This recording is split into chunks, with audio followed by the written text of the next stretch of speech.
Hello, fellow travelers, and welcome to another episode of the Virtus Stars Podcast, fourth season. My loyal listeners, thank you for your continued support. It's an amazing episode with Joseph Illidge boards the mothership to discuss Shadow Cabinet from Milestone Comics. Now, come aboard as we go traversing the stars. Hi, Mr. Illidge. Thank you for coming to Virtus Stars Podcast. Thank you for having me. It's totally my pleasure.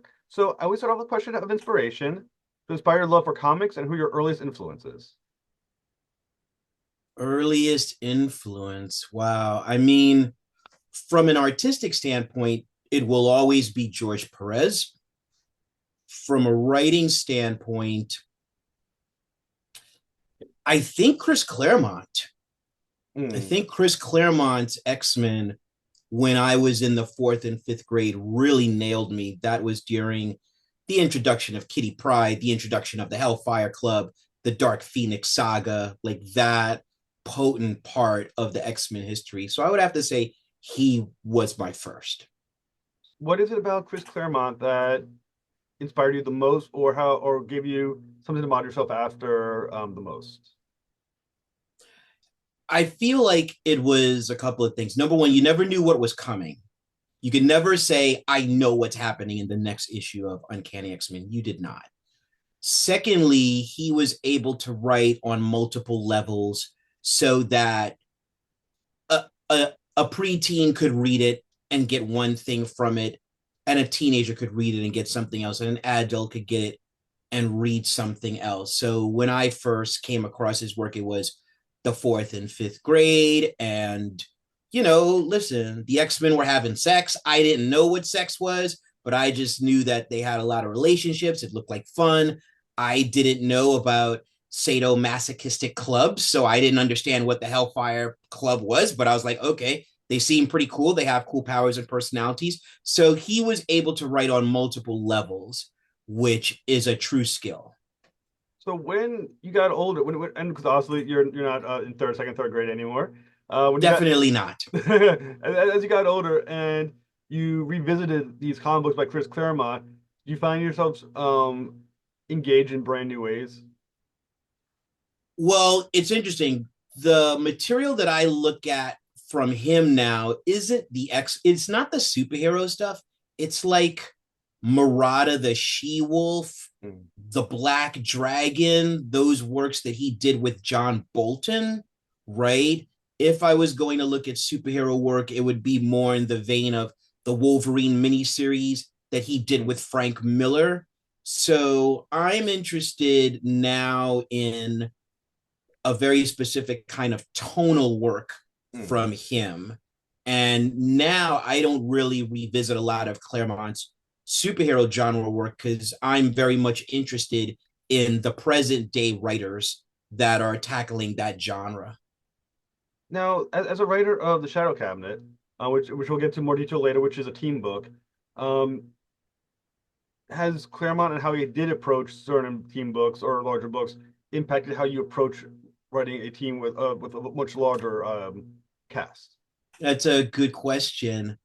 I feel like in writing Shadow Cabinet, my greatest influence is Dwayne McDuffie, who is the editor-in-chief of the first iteration of Milestone, co-founder, friend, mentor. I feel like in writing this series, I feel like I'm channeling him to some degree because Dwayne had the capacity to say the most about character in the most concise way, whereas Chris Claremont, of course, a seminal and gifted writer, Chris Claremont is verbose, right? And when he became a novelist and then was doing comic books at the same time, that kind of expanded language, I feel like, made its way into the X-Men narrative style. Dwayne, God rest his soul, a much more economical writer. So when I approached the Shadow Cabinet, I approached it that way. So I feel like Dwayne McDuffie was my biggest inspiration. Now, excuse the phrasing, but I'm going to use the phrasing that I have. Is there a burden, as it were, writing Shadow Cabinet, knowing that Dwayne McDuffie it's the great legendary writer. He wrote it. The original team that you want to honor what he did, but at the same time, you do want to make it your own. Is that difficult thing to balance? So, the original Shadow Cabinet series, the founders created all the characters. The first writer of the series was Robert Washington III, who really cut his bones writing Static, right? Who's just like a globally known character because of the Static Shock cartoon. Mm. And Robert had a very specific voice. And I would not dare to even try to replicate that voice. This is a 21st century milestone, and these characters, while they have the core values of their 20th century publishing counterparts, there are some differences in this world. And so I really tried to approach it in a naturalistic way. I really looked at, when I think about the kind of work that I vibed off of, it would be the Golden Age, the DC limited series about the Justice Society post World War II by James Robinson and Paul Smith. I would be thinking about how Mark Waid approached Kingdom Come, Mark Waid and Alex Ross. I would be thinking about how Mark Millar and Steve McNiven approached Civil War, which at the time, some fans didn't dig it because they didn't feel like the characterizations were as continuity thorough, let's say, as what they're used to. But I feel like what Millar tried to do is he tried to give the characters a naturalistic voice, and he tried to take their core personalities and figure out the dramatic tension. And I think that made Civil War more accessible to new readers. And so that's what I'm doing with the Shadow Cabinet. I'm trying to create a naturalistic voice. It acknowledges the continuity that came before it, but I feel like the naturalistic voice is going to do two things. Number one, it will invite new readers and they won't have to feel like they have to have the inside baseball of all the continuity. But secondly, it's going to take the characters in some unexpected directions, which are less superhero genre specific and more human specific, right? So I would say that was my approach and those were my inspirations. So when you're discussing character messaging, things of that nature, how is 2024 Shadow Cabinet different in the approach than 1990, would it be 5 or 96 Shadow Right. Cabinet? That's a great question. The original Shadow Cabinet basically was a cynical comic book, right? About how superhumans approach achieving justice and a balance of power in a world in which governments and corporations and dictators have powers that supersede the Constitution of the United States and other such things. So it was really a ancestor to more popular series that we would see do that, like The Authority, by Warren Ellis and Brian Hitch, and then later on Mark Millar and Frank Quitely. So the original Shadow Cabinet kind of had this Mission Impossible aspect to it. This Shadow Cabinet story is a culmination of this Milestone relaunch, and these characters are being introduced on the stage, and they're pretty much new. So it's a different kind of a story, and it uses one character, a 17-year-old superhero named Rocket, as the focus. And then we use Rocket to then introduce us to the larger world of the Shadow Cabinet, which is this secret society of superhumans who have been manipulating events behind the scenes for decades. So those who are a fan of Shadow Cabinet in the different iterations of Shadow Cabinet since, like I said, the 90s, what will they recognize? How much does a reader have to be fluent in the Milestone universe to appreciate what you're doing with Shadow Cabinet right now?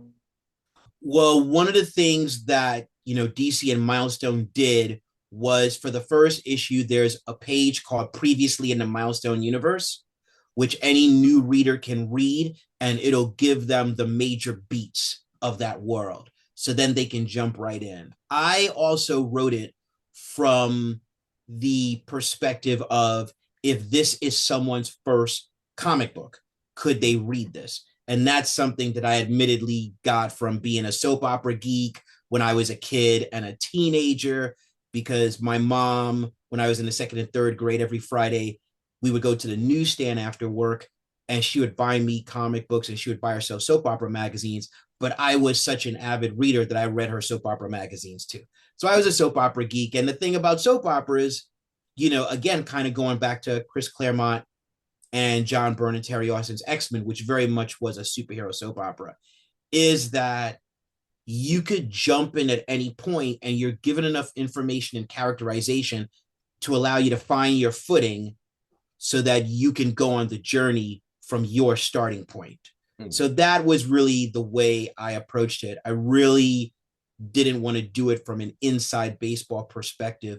Now, there are Easter eggs that if you're an old school Milestone fan, you're seeing certain characters reinterpreted for the 21st century, and you'll get a kick out of that. If you've been part of the Milestone relaunch, you'll see these through lines that to you have a different type of significance, but are also very clear for new readers. I like that you compare comic books to soap operas. I think both men and women would be very surprised by how much they are similar to one another, even though they seem outwardly completely different.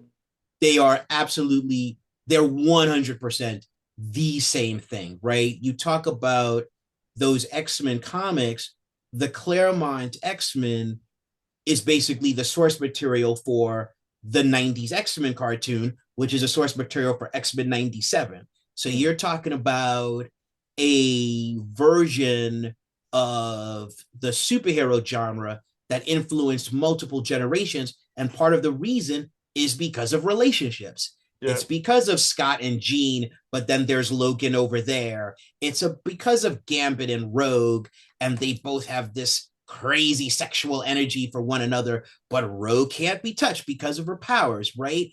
It's those character dynamics that we don't want to see everything in nice, neat boxes. We want to see character tension. We want drama. We want Logan to kind of get in there between Jean Grey and Scott Summers, right? So 100%. And the same thing with Marv Wolfman and George Perez's Teen Titans. Very much a soap opera.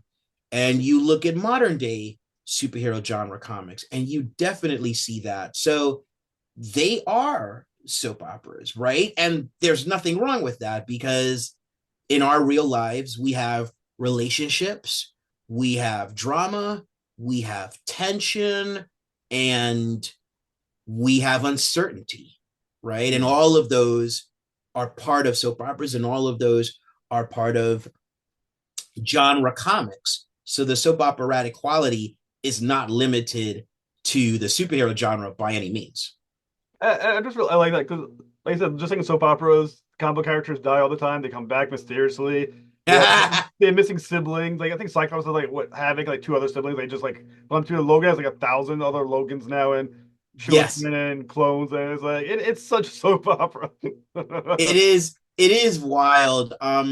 It's tricky. We like mystery, we like backstories, but you got to be very careful that you don't hit this point where there's so much backstory that you can't keep track of it, or you can't create the line anymore. So you talk about Wolverine. I would have serious fear if given the assignment to write the timeline of Wolverine.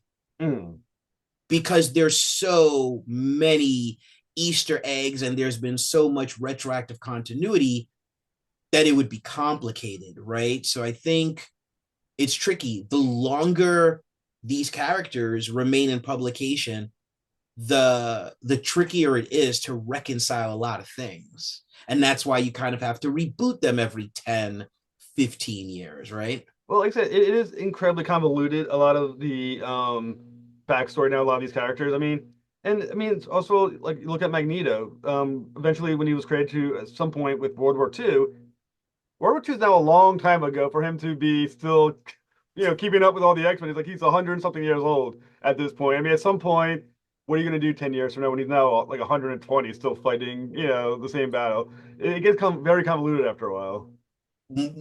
Magneto is definitely one of the more complicated ones, whereas someone like, Tony Stark, the Iron Man, what they've done is always connect his origin to the most recent war, Mm. right? Which was a clever way to handle it, right? At one point, it's the Vietnam War when he was created. At another point, it became Desert Storm, right? Mm. And then at another point, now I guess it would be shock and awe, right? Yeah. It would be what led to the creation. So Iron Man may have been created in the wake of the Patriot Act, Mm. right? So in a situation like that, where war is a marker, or there's a kind of event in history that echoes itself throughout history, that makes it easier. But with, Eric Lenshaw, Magneto, it's difficult. With the Justice Society of America, very difficult Mm. because, like you said, in not too far in the future, we will hit 100 years Yeah. since the beginning of World War II, right? So they're a particularly hard one to reconcile, which is one of the reasons I bought the most recent JSA one written by Jeff Lemire. I want to see how they're threading that needle. Mm. But we also with Shadow Cabinet, acknowledge the '90s version. You're not talking about characters 30 years old. What is the window of how long those events from what we would understand from earliest continuity of the character to what he is now, to what they are now? Yeah, the thing about the relaunch, which happened in 2020, is that these events only happen in the context of the relaunch. But the big event that changes the world into the world that we know is that Superman's enemy, Brainiac, invaded the Earth 6 months before Shadow Cabinet 1 begins.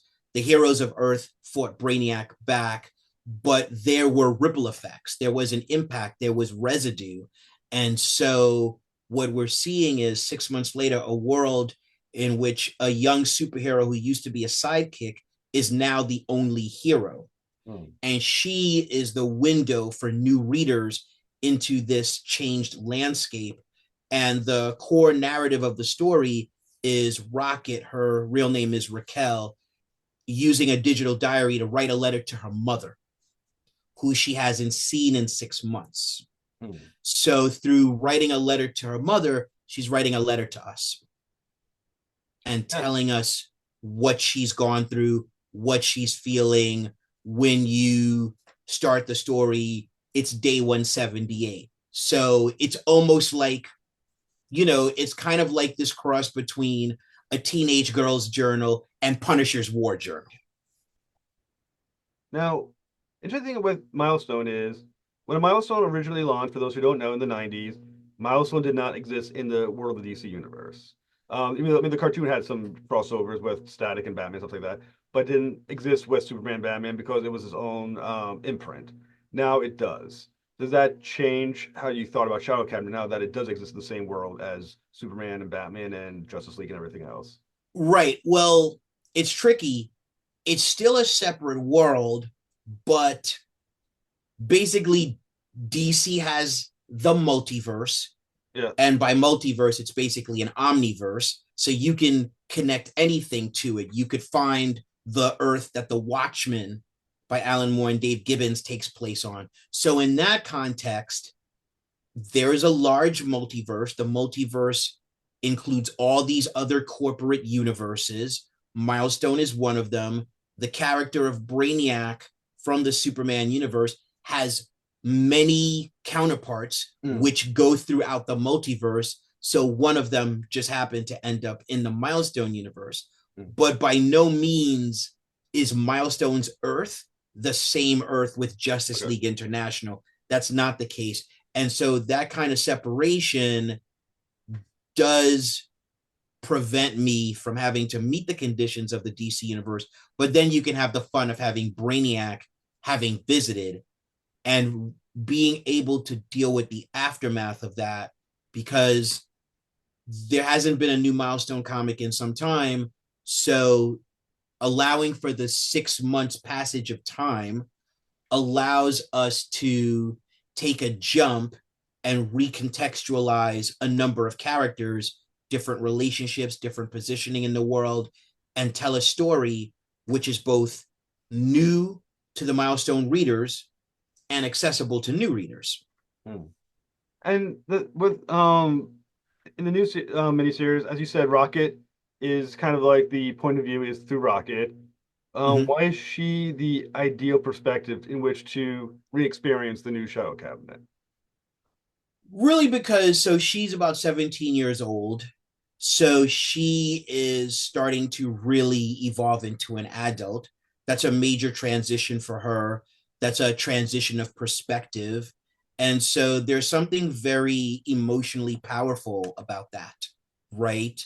To meet this young person who is taking the weight of the world on her shoulders and out there fighting the fight day by day. I feel like, in a way, young people will get to see themselves as heroes through Rocket, but also older people will get to see this young person who is taking on that weight and finding someone who, like themselves, is trying to navigate the world day by day. Like, none of us have a crystal ball. We don't know what's coming tomorrow. We can try to plan for it, but we cannot, right?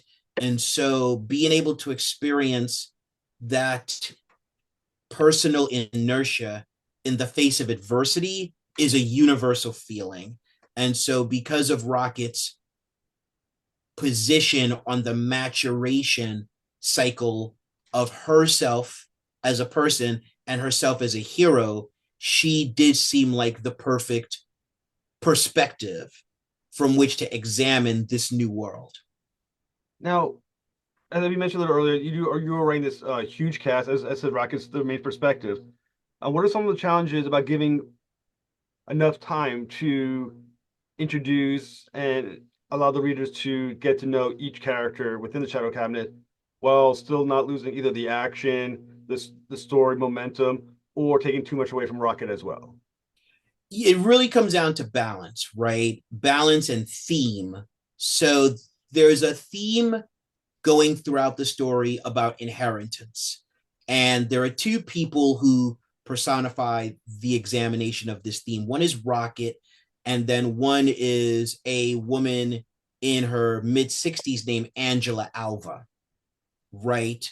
And so you're seeing these two perspectives, a young perspective and an older seasoned perspective, take on this theme of inheritance, right? And what you have to make sure of is that every character in the story has some kind of connection to that theme, right? There are core characters in the Milestone universe that the readers want to see, Static being one of them. So, really, the way to do it is to, number one, understand that there has to be a balance between character action and kinetic action, right? So, sometimes there's people using their powers, but a number of times there are people having conversations, and these things have to interweave and propel the story forward. Another, reality of it is there are certain characters you cannot fit because the tapestry becomes too big. Now, the average comic book in the direct market, what are called floppies, are 20 to 22 pages. I think Image Comics will do 24 pages. With Shadow Cabinet, it's 30 pages per issue, and it's 4 issues, 120 pages. So that basically will round out to a nice size graphic novel, right? So it's really looking at it from the 10,000-foot view. And when I wrote the pitch for Shadow Cabinet, the final pitch that DC and the Milestone Media owners and producers, Reginald Hudlin and Dennis Cowan, approved, it was a 21-page pitch Hmm. because I needed to be able to see the entire story from the beginning to the end from a 10,000-foot view, right? Hmm. And when I'm writing it, things organically change.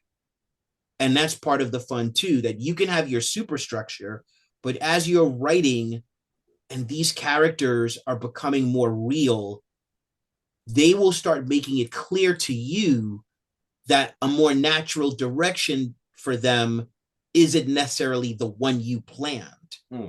And then them pivoting differently affects all these other things in the back of it. But that's part of the fun, right? The organic nature of writing and characterization, the surprises that come along the way. So it's really thinking about that balance. But I always recommend to people, I forget who I heard it from, but someone said you have to know how your story ends, right? To know where you're going. And Hmm. I remember watching an interview with J. Michael Straczynski, legendary writer and creator of Babylon 5. And he talked about how there was this point in time where he saw the entire 5 years of Babylon 5. Like he knew how it would start and how it would end and the beats in the middle. And he had to just immediately start writing because his brain was on fire, right? And so that's part of the process when you're creating a finite story, which has to be expansive and impactful.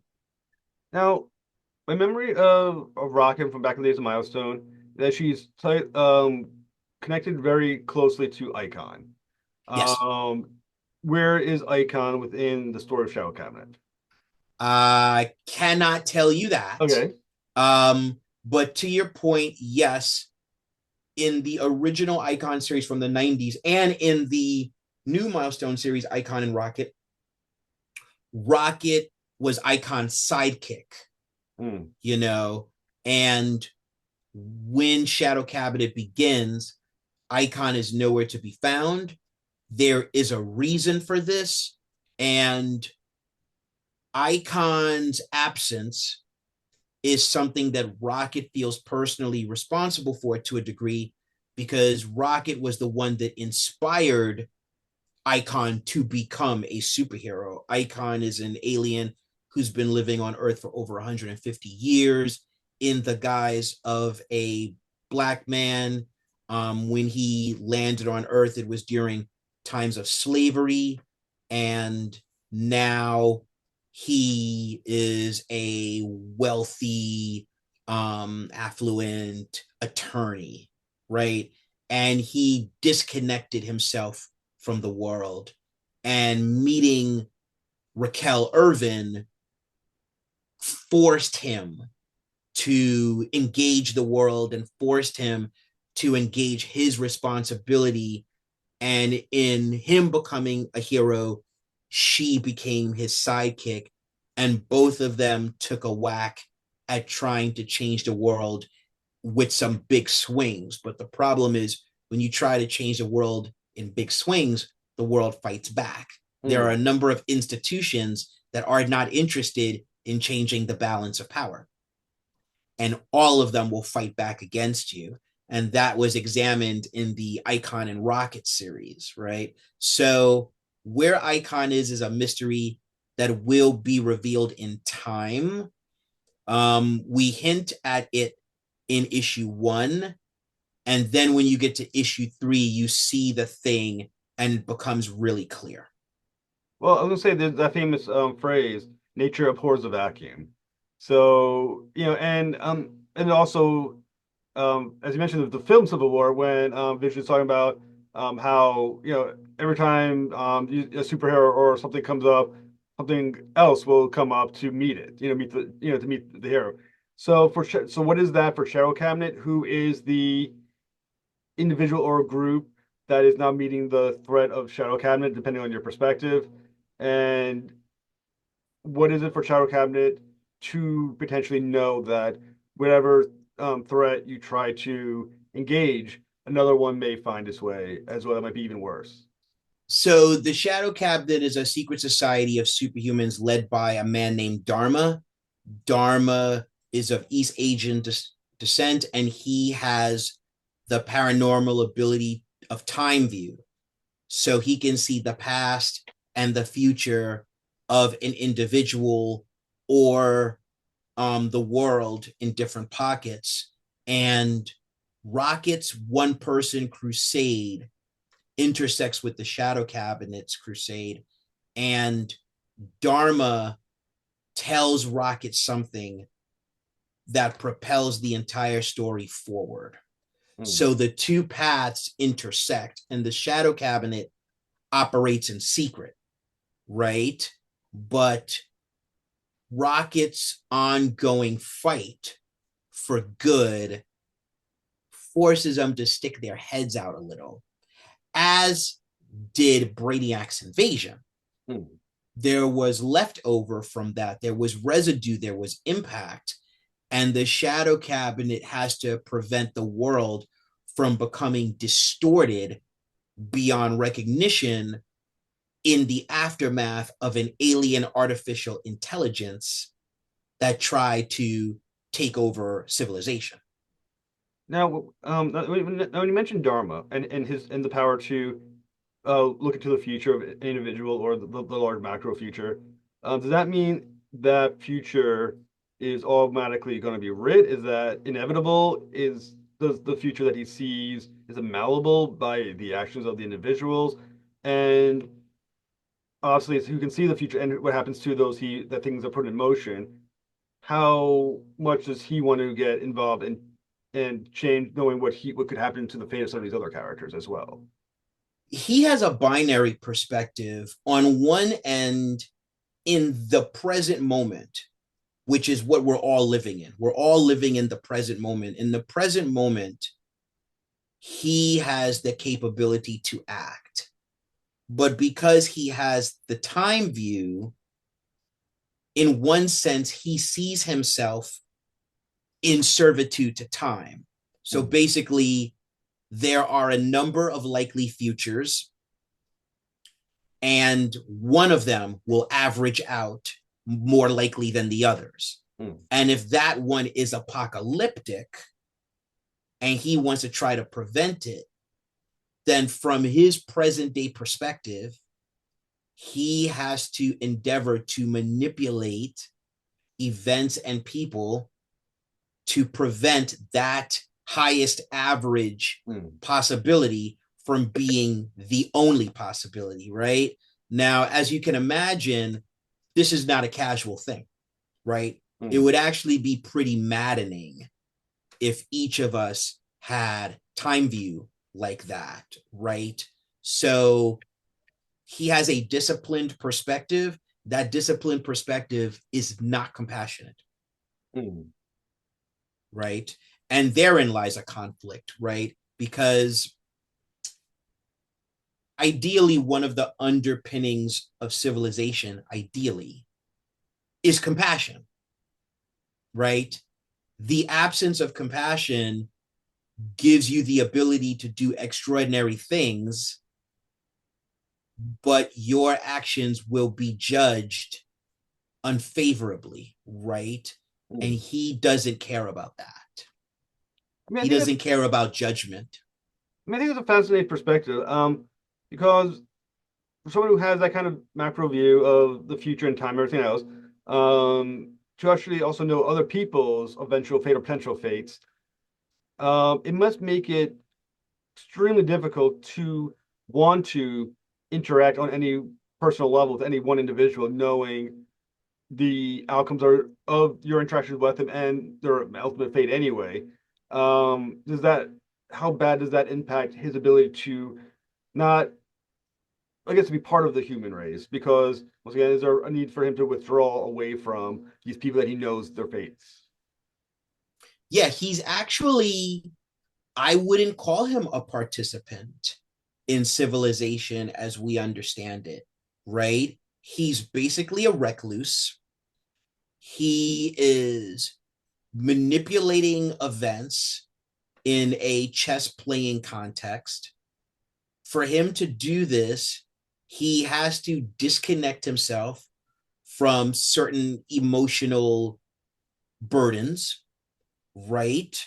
And so he's very much like not part of society, Hmm. you know. And in our real lives, there are people like that, right? There are people who are affecting the ebb and flow of life on a daily basis. We don't necessarily know who they are.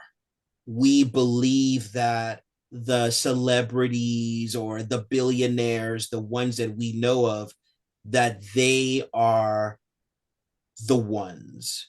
But there are people affecting our lives profoundly, and they're not necessarily interested in being known.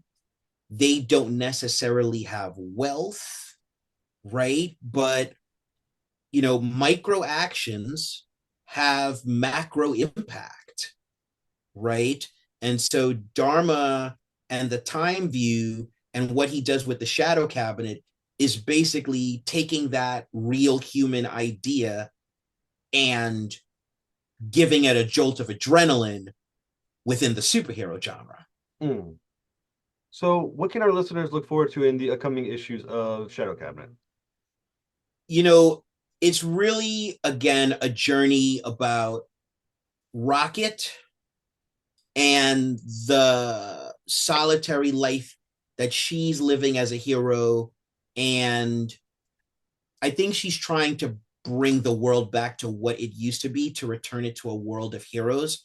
And we're going to see how complicated that is. And then on the other hand, you have a woman named Angela Alva, who has a very specific purpose. And she's someone that when you first meet her, you're going to judge her in a particular light. And as the story goes by, you're going to see she has different layers and aspects, and she's actually pretty complex. So it's really a story about the reemergence of heroes in a traumatized world, right? And not necessarily traumatized in a dystopian way, but traumatized in there was an event that happened and it changed a number of people's perspectives. And because of those changed perspectives, their previous relationships to society are totally different, right? So at the core, it's a story about heroism. It's a story about being the only one and what it takes to keep going. And it's a story about how far people will go to become the better versions of themselves and the toll that it takes on them. So it's really a human story at the core. Like I said, Shadow Cabinet sounds really awesome. Mr. Illidge, it was a pleasure to have you on the show. Thank you so much. And it comes out this Wednesday, right? The first issue. Yeah, Wednesday, November 20th, the first issue. It's a 4-issue monthly series. And so again, it's a really good entry. And, everyone, the creative team, DC Comics, Milestone, we all really put a lot into this. So we feel like it's worth the ride for everyone. Well, like I said, I hope our listeners pick it up. Thank you so much, sir. Thank you so much for having me. No problem. Thanks for listening to another episode of the Virgin Stars podcast. Please like and subscribe. Return for the next episode when Corin Briddy boards a mothership to discuss the film Saturday Night. To the next voyage, travel on.